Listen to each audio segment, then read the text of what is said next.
Hey guys, Paul Schreier with JoBlo.com. I am here at CinemaCon in Las Vegas. Just got a Disney presentation, and this time we're going to be talking about the Toy Story 4 footage that they showed us. They showed 17 minutes of the film, the first 17 minutes, so we got an early peek at basically what Toy Story 4 has to offer, some setup points, and a bunch of other stuff. So let's get into it. So as you know, the last Toy Story ended with all the toys, or the key toys, if you will, surviving toys, getting handed over to Bonnie, the young girl that Andy takes over and drops the whole box of toys with Woody and Buzz and everybody in there. And so the opening of the film actually does a 9 years prior flashback. So 9 years ago, we see it's raining, it's a stormy night, and we see that Andy comes running into his room and he dumps all the toys on his bed, and they're missing a toy. They're missing the race car. I don't know his name. Whatever the race car, the little RC car. RC, I think that's his name. So he's left outside, so they're like, oh, we got to go rescue him. Not like they could wait till the next morning to bring him in. Can't do that. It's inhumane to toys. So anyways, they're kind of doing their little, hijinks, running around, jumping, flipping, all the stuff they have to do because they're toys and they can't just walk out the front door and pick it up. And they go to sneak out of Andy's sister's window, who has Bo Peep, the Bo Peep lamp, if you'll recall. And they basically climb out the window to go save RC. But as they're doing that, a visitor shows up and comes into the house, and it turns out he was there to pick up some stuff that I guess the mom was giving away, and they're giving away Andy's sister's Bo Peep lamp. So she gets put into a box, and they take it outside and they set it down. So in the midst of Woody rescuing RC, he sees that the box is set down by the car. The guy forgets his keys and has to walk back in, so that affords Woody a moment with Bo Peep prior to her being taken away. He opens up the cardboard box, and they have like a little back and forth, and he's like, come on, we'll get you out of here. She's like, no, it's okay, I have to go. I'm going on to my next kid. So Woody is, they got a thing, they got a connection. So Woody's like, I want her to go. And then Bo Peep offers him the chance. She says, hey, a lot of toys get lost. You could just jump in here in this cardboard box. And he's about to jump in, and just before he does, he hears Andy running outside, crying like, where's Woody? I can't find Woody. So obviously Woody, ever the dedicated toy, releases his grip on the cardboard box, says goodbye to Bo Peep, and goes back with Andy as Andy grabs him and takes him back. So that was the end of that scene. Then they could flash forward to the current time. They do kind of like a little time-lapse thing playing You Got a Friend in Me, kind of the expected stuff. Just to kind of catch you up if you happen to not see Toy Story 1 through 3. I'm sure that you have. So they show, basically catch you up to Andy handing off his toys to Bonnie. Then we cut to Bonnie and the toys in her room, kind of in the current state, maybe a couple weeks after Andy dropped her off. And basically they're waiting in the closet while Bonnie's mom cleans. She shoves all the toys in the closet. Probably happened to a lot of us growing up.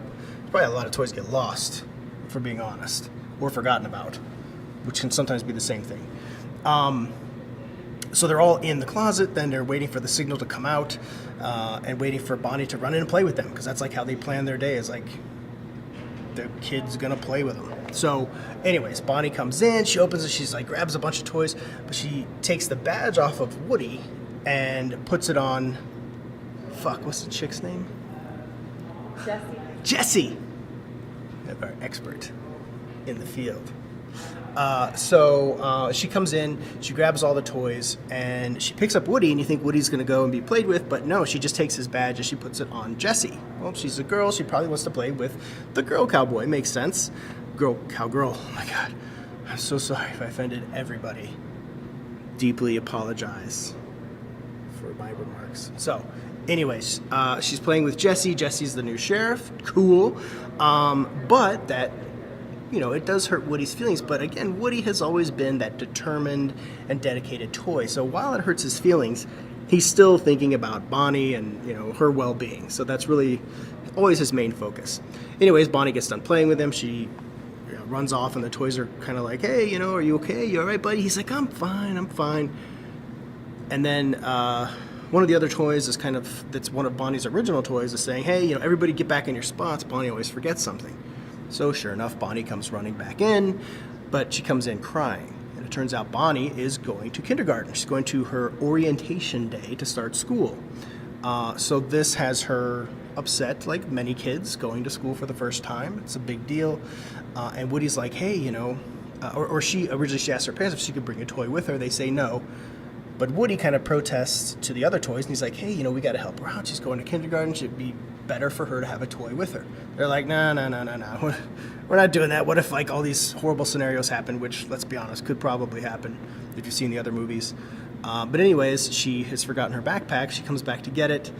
And, of course, Woody has snuck into the backpack. So now Woody is going to orientation with Bonnie. So we see the drive there. Bonnie's very sad.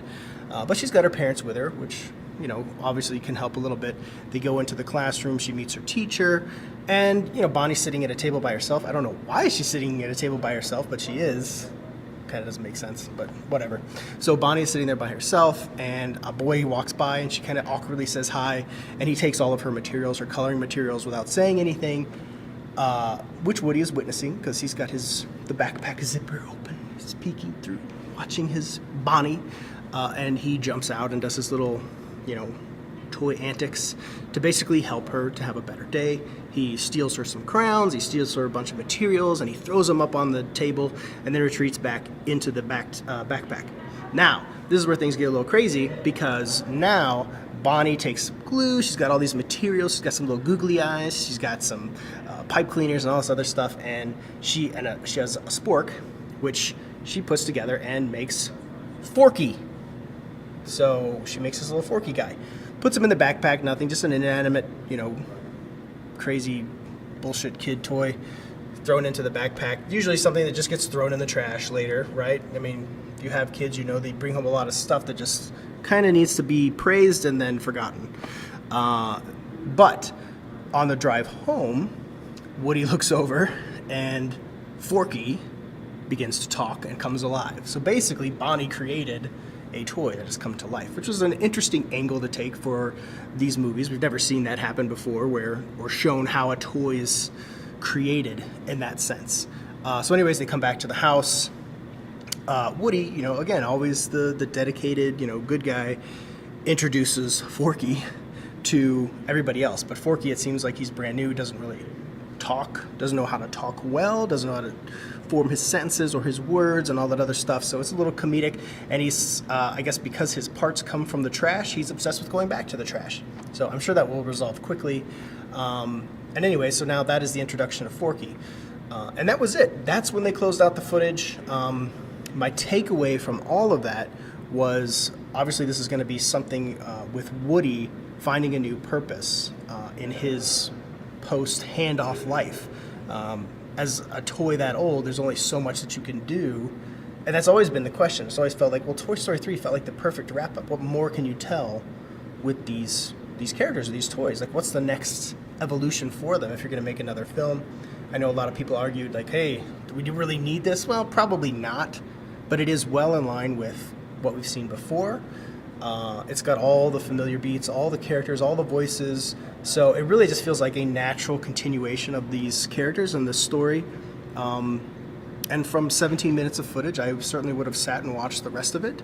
I'm sure many of you are going to go anyways. I mean, this is a beloved property. This is something that people really like, they really enjoy. And it seems like they have a good grip on where they're going.